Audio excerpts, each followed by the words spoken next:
ইউজিসির নিয়মে যে পরিবর্তন হলো তাতে বোধহয় খানিকটা এসসি এসটি ওবিসি মানুষেরা খানিকটা নিস্তার পাবে। কেন কি আমরা দেখেছি বিজেপি শাসিত রাজ্যগুলোতে, যেখানে টোটাল ভারতবর্ষে এসসি এসটি ওবিসির সংখ্যা 86%, কোনো নিম্নবর্ণের মানুষ যদি ভালো রেজাল্ট করে তাকে উচ্চবর্ণের মানুষরা প্রহার করে, হকি স্টিক দিয়ে মেরে ফাটিয়ে দেয়, তাকে স্কুলে যেতে দেয় না, এরকম ঘটনা আমরা দেখেছি।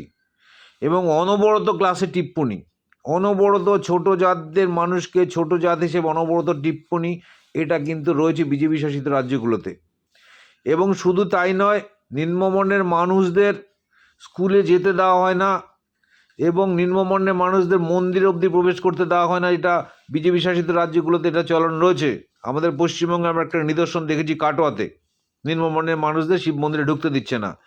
এবং নিম্নবর্ণের প্রচুর মেধাবী ছাত্রছাত্রী, এদের অত্যাচারে তারা ওপরে উঠতে পারছে না, পারেনি এদের অত্যাচারে। আমরা বি.আর. আম্বেদকরের জীবনীও জানি, তিনি কিভাবে অত্যাচারিত হয়েছিলেন, কিভাবে লেখাপড়া করেছিলেন। তো সেই কারণে বলবো, ইউজিসির নিয়মের এই যে পরিবর্তন, সেই পরিবর্তনে ভারতবর্ষের 86% মানুষ যারা নিম্নবর্ণের এসসি এসটি ওবিসি, তারা কিছুটা স্বস্তির পাবে।